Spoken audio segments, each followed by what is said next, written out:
Assalamualaikum warahmatullahi wabarakatuh. Saya Rudi Raminarto, dosen seminar perpajakan. Hari ini saya mau memberikan presentasi video mengenai pertemuan 11 seminar kasus pajak penghasilan corporate tax. Jadi corporate tax itu adalah pajak perusahaan, tapi ini khusus berhubungan dengan PPh 21. Nah, mengenai PPh 21, apa sih yang dimaksud PPh 21? Kita semua tahu bahwa PPh 21 adalah pajak penghasilan yang dipotong kepada oleh perusahaan kepada pegawai yang bekerja di perusahaan tersebut. Berapakah yang dipotong PPh 21 dan mengapa harus dipotong PPh 21? Nah, jumlah yang dipotong PPh 21 bervariasi tergantung jumlah penghasilannya dalam sebulan yang dihitung di setahun kan. Dan mengapa harus dipotong? Karena itu adalah kewajiban perusahaan untuk memotong penghasilan dari karyawannya untuk dibayarkan ke DJP, kantor pajak, sebagai pajak perusahaan tersebut ke negara. Oke, PPh 21 adalah suatu pajak yang dikenakan ke karyawan. Nah, karyawan tersebut bekerja di perusahaan. Misalkan Bapak Budi bekerja di PT Jaya Abadi, ya, sebagai manajer. Beliau menikah dengan satu anak misalnya. Bapak Budi katakan menghasilkan gaji 4 juta rupiah. Berapakah pajak yang dipotong oleh perusahaan? Nah, kita harus tahu mengenai potongan PTKP dan hal-hal yang berhubungan dengan batasan pajak PPh 21. Bila Bapak Budi menghasilkan 4 juta rupiah per bulan, maka batasan yang perlu kita ketahui, batasan yang terendah untuk dikenakan pajak adalah 4,5 juta. Jadi Bapak Budi yang menghasilkan 4 juta akan tidak dikenakan PPh 21. Oke. Misalnya, yang lain contohnya, Bapak Joko bekerja di PT Jaya Abadi ini sebagai manajer juga, mempunyai 3 orang anak, penghasilannya katakanlah 6 juta sebulan, ya, 6 juta sebulan. Itu melebihi 4,5 juta. Jadi beliau disetahunkan, ya, disetahunkan jadi berapa, kemudian dikurangi dengan biaya jabatan, kemudian dikurangi dengan PTKP-nya. PTKP-nya siapa saja? Yaitu Bapak Joko sendiri, beliau laki-laki yang bekerja, kemudian status kawinnya, status nikahnya, dan beliau sudah menikah, mempunyai istri, dan jumlah anak yang ditanggung, yaitu tadi 1 orang anak. Jadi Bapak Joko dikenakan Bapak Joko punya 3 orang anak, ya. Jadi Bapak Joko dikenakan PTKP untuk WP, yaitu Pak Joko, status kawin dan anaknya maksimal 3 orang. Kemudian setelah dikurangi PTKP, maka akan menghasilkan PKP. PKP di sini adalah penghasilan kena pajak. Katakanlah jumlah berapa yang akan dikenakan pajak, ya. Tarif pajak ini ada macam-macam. Ada 4 level tarif pajak, yaitu 5%, yang bila penghasilan PKP-nya antara Rp1 sampai Rp50 juta. Kemudian 15% bila penghasilan PKP-nya antara 50 juta sampai 250 juta. Kemudian level ketiga 25% bila penghasilan PKP-nya antara 250 juta sampai 500 juta. Dan yang keempat adalah 30% bila PKP-nya adalah lebih dari 500 juta. Setelah dihitung, maka dapatlah pajak PPh 21 yang harus dipotong ke Bapak Joko ini oleh perusahaan Jaya Abadi tersebut. Setelah dipotong sejumlah pajak tersebut dibayarkan ke kantor pajak. Oke. Kapankah dipotong PPh 21? Ya, PPh 21 mulai dipotong sejak dia akhir bulan sampai tanggal 10. Nah, tanggal 10 itu harus dibayarkan ke kantor pajak, dan tanggal 20 harus dilaporkan ke kantor pajak. Nah, sekarang menggunakan ISPT PPh 21, ya. Jadi dalam hal ini pelaporan pajaknya pembayaran tanggal 10, pelaporan tanggal 20.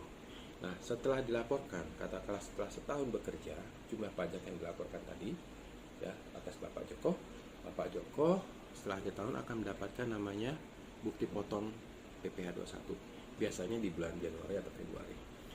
yang menggunakan angka kode 1721A1 karena Bapak Joko bekerja di perusahaan swasta. Bila Bapak Joko bekerja di perusahaan negeri atau departemen atau BUMN, maka adalah 1721A2. Nah, 1721A1 Bapak Joko ini merupakan lampiran untuk laporan SPT pribadi Bapak Joko tersebut.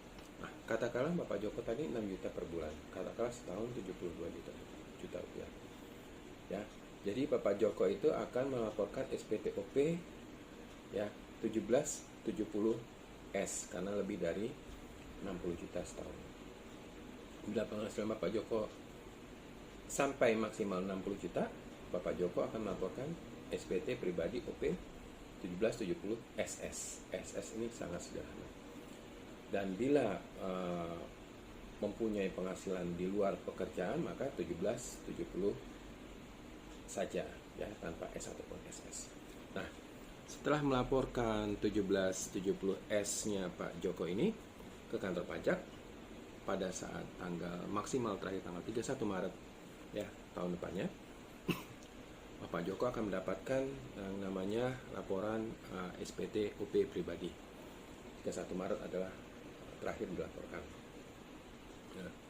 Nah, pelaporan SPT 1770S Bapak Joko ini merupakan laporan pribadi beliau. Nah, namun secara corporate tax ya, pajak yang dibayarkan perusahaan dan gaji yang dibayarkan ke Bapak Joko itu masuk ke laporan keuangan perusahaan.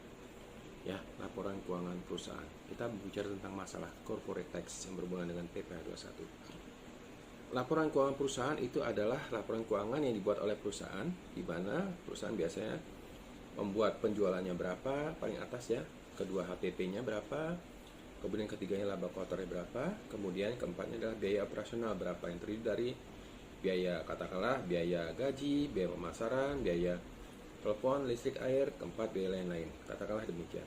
Nah, setelah itu akan ketemu laba bersih sebelum pajak ya. Nah, biaya gaji tadi ya yang berhubungan dengan PPh 21 nanti akan direkap oleh perusahaan tersebut. Contoh untuk satu orang Pak Joko tadi 6 juta per bulan, 12 bulan berarti 72 juta plus THR biasanya. Nah, itu termasuk ke biaya gaji Pak Joko. Nah, laporan keuangan itu akan dibuat ya versi komersilnya, laporan corporate tax komersil. Kemudian akan ada koreksi ya sebelah kanannya, koreksi positif dan koreksi negatif. Nah, laporan komersil setelah dikurangi koreksi positif dan negatif akan menghasilkan laporan fiskal. Laporan fiskal ini adalah laporan berupa laporan pajak yang diterima oleh kantor pajak DJP. Nah, laporan fiskal ini umumnya sudah berupa net. Ya, net dalam arti tidak ada yang berhubungan dengan istilah koreksi-koreksi lagi. Sudah net. Nah, koreksi positif negatifnya sudah dikeluarkan sehingga laporan fiskal itu net.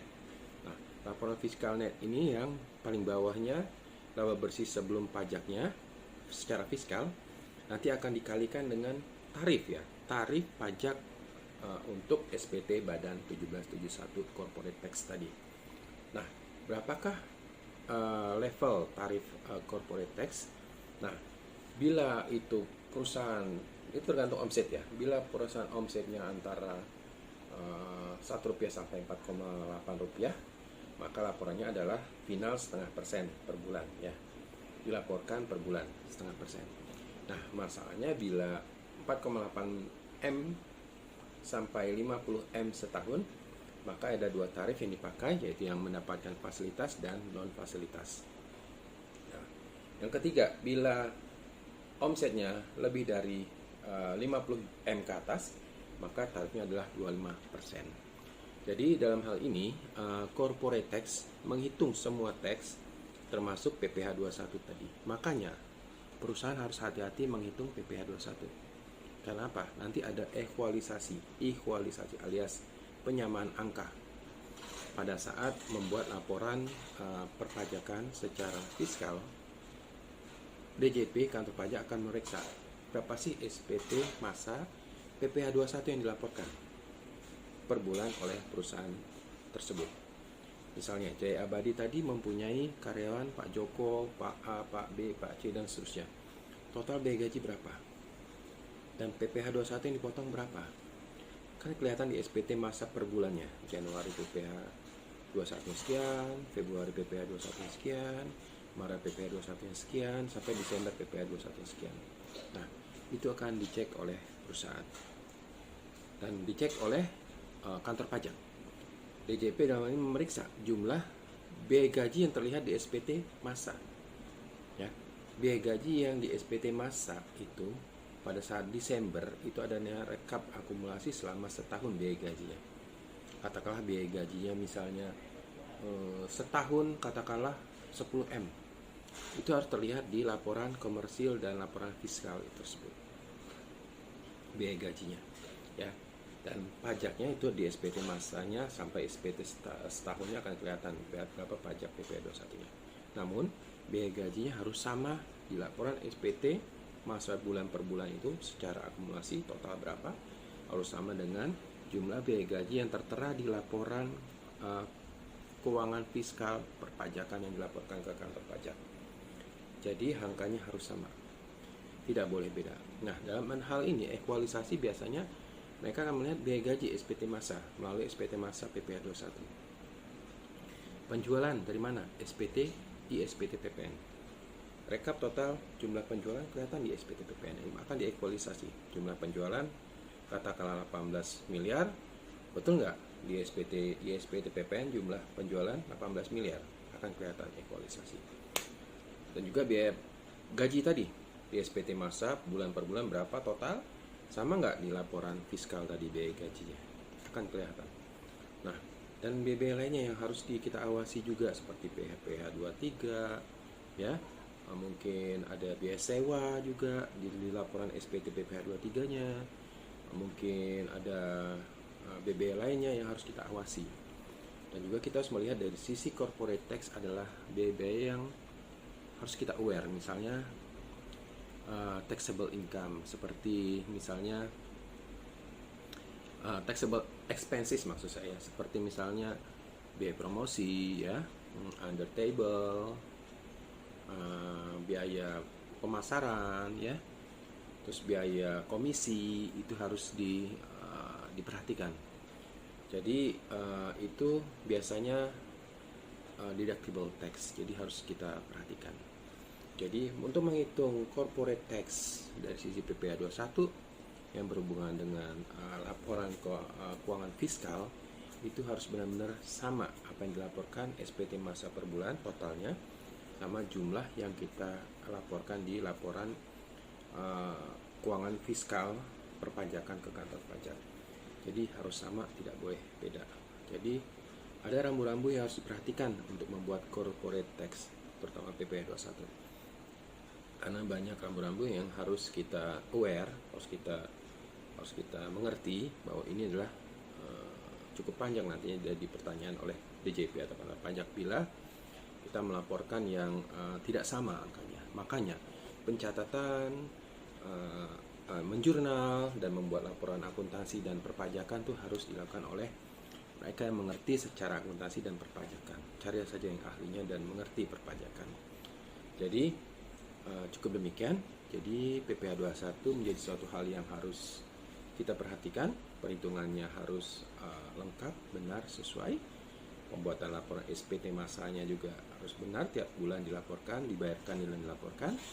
Setiap tahun juga direkap semuanya, PPh 21-nya direkap, dan nanti akan ada ekualisasi pada laporan SPT fiskalnya. Dan pada saat menghitung laba bersih sebelum pajaknya harus mengikuti level tarif perpajakannya yang ada, tergantung omsetnya seperti saya bilang tadi ya. Demikian dari saya. Terima kasih. Assalamualaikum warahmatullahi wabarakatuh.